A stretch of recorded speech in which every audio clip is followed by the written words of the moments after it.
Do you think you know the NBA?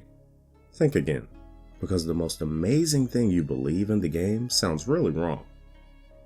What if I said the league isn't all about talent or contesting, but hidden strategies, superstar favoritism, and even behind-the-scenes manipulation? Once you've learned all these secrets, you will never watch basketball the same way again. We're spilling 5 shocking secrets in the world of the NBA that will make your knowing all disappear. They range from rigged drafts to superstar treatments and questionable load management tactics, not crazy theories. There is real proof behind them. The NBA is primarily an entertainment business and then a sport. The refs, they influence more games than you think. The biggest stars, they play by a different set of rules. And analytics, they are changing basketball forever, better or worse. So, whether you're into the nitty-gritty of it, or just satisfied by the bouncy ball, just stay on, because what you're about to hear might just blow your mind. Is the NBA actually an even competition? Or is something going on behind the scenes? If you've ever sat and watched a game and thought, wow, the refs are really calling it for one team, you're not alone. The NBA has a long history of officiating controversies that have altered the outcome of championships, playoff series, and even entire franchises. One of the best kept secrets in basketball is superstar favoritism. From LeBron James to Michael Jordan, the league's biggest stars tend to get superstar calls. What that means is referees turn a blind eye to travels, carries, and offensive fouls, while defenders on these superstars are hit with dubious whistles. Why? Because the NBA is business before sport. Keeping superstars on the court translates into higher ratings, larger sponsorship contracts, and thus more revenue for the league. If there were ever needed proof that officiating could swing an entire series, here it is. Game 6 of the 2002 Western Conference Finals by the Kings and Lakers. The Kings went ahead in the series 3-2, one game shy of sending the Lakers packing. Then came Game 6, when the officials gave the Lakers 27 free throws in the fourth quarter alone, while they ignored some blatant offensive calls for phantom fouls. The Lakers won, forcing a 7th game, and advanced into the finals instead. Many fans still considered it fixed by the league to ensure that a big market team like the Lakers would proceed to the championship. And if you think referee bias is all conspiracy theory, for example, talk about Tim Donaghy. He was an NBA referee who bet on games he officiated and even manipulated calls in games he officiated. He later confessed that the league pressured referees to extend playoff series for TV viewership and revenue. How many others might have done the same, but were not caught? Some fans write off these few incidences as merely bad reffing or human error. But when the same patterns keep repeating themselves, market teams benefiting, superstars getting calls, and playoff games decided by refs not players, have to wonder, is the NBA rigged or just strategically influenced? Superstars in the league seem to operate under a set of rules different from the ones applicable to other players. Regular stars get called for walking or traveling. Superstars like LeBron James or Steph Curry do not. There are no accidents here. The NBA depends heavily on marketable stars to inflate ratings, ticket sales, and merchandise sales. This is its business model. If more money can be made with superstars on the floor, the referees will tend to ignore violations and give the superstars the benefit of the doubt, especially in clutch moments. Nothing hits this example more directly than a reverse charge call on LeBron James during Game 1 of the Finals in 2018, which allowed the momentum to shift in favor of the Warriors. Of course, James Harden reaped a lot of benefits, having throughout the years led the league in free throws. Ultimately though, as much as competition, the NBA is about entertainment.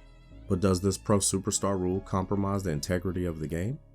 Should superstars receive special treatment under the law, or must it apply equally to everyone?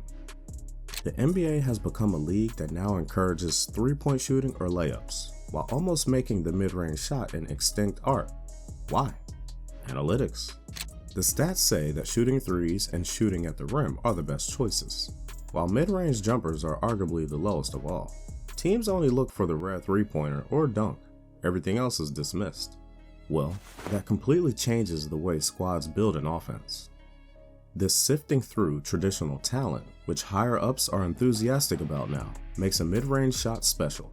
Little do they know that they have rejected this sort of artistic backdrop that greats like DeMar and Kevin form their game. All else being considered, prominent basketball minds now base their coaching and personnel decisions on analytics, prompting spacing and high-efficiency shots. They say smarter basketball, but maybe they detract from a growingly easy and predictable game. Is such an evolution any good for the game, or is it strangling basketball's beauty? The clubs present load management as measures to protect the players from injuries and prolong their careers, while in reality, it is often a business decision rather than a real medical necessity. While resting players will certainly help overcome fatigue and long-term injuries, a lot of people believe teams purposely sit good players to keep them fresh for important games and deep playoff runs. Franchises see the long-term vision, which arguably may cost them a few wins during the regular season when there is a multi-million-dollar contract on the table. TV ratings and some sponsorship deals definitely come into play. The networks want the stars for the big games. Sponsorship deals depend on that, and the teams structure their schedules around it. LeBron James against Kevin Durant in primetime? Must-see TV. A Tuesday night game against the last-place team? That's when the stars suddenly need rest. And the biggest losers in all this? The fan. Many fans spend hundreds or even thousands of dollars on tickets to see their favorite players play, only to find out that those favorite players sat on the bench in street clothes. The NBA has instituted laws against load management, but it's just one more thing that's a sore spot for paying fans and TV viewers. Is load management necessary, or is it ruining the game for fans? Bringing a struggling team back on its feet is what the NBA draft lottery is all about, but people think it favors some franchises over others. Over the decades, results showing murky edges and conspiracy theories have led fans to wonder if the process is actual. One of the most famous conspiracy theories for insiders of basketball probably is the 1985 theory of frozen envelopes. Allegedly concerning a lottery between NBA franchises, the encased lottery was manipulated to draft the New York Knicks of Patrick Ewing, who was expected to be their successor star player. It is believed that an envelope could be bent or frozen to identify and picked by the then commissioner David Stern. Coincidence? A lot of fans don't think so. Even with new laws against tanking, teams continue to play poorly in order to improve their draft prospects. While the NBA has scaled back how much one can benefit from having a record that is bad, franchises have other ways to game the system. So the real question is, are bad teams really being rewarded? Or is the lottery just more smoke and mirrors to beef up big market teams and ratings? After all, billions are on the line. Therefore, I believe everything is not left to pure chance. The 5 scariest secrets of the NBA might have shattered the very preconceptions you held about the league. Among them, referees deciding outcomes, star players receiving treatment, analytics killing the mid-range, load management infuriating fans, and maybe a rigged draft. The NBA does not look very fair and competitive from this perspective. At the end of the day, it is just a business. The NBA is a business. No matter how well the aforementioned would seem popular to the fans, there is more going on behind the scenes in the NBA than what the fans can ever grasp.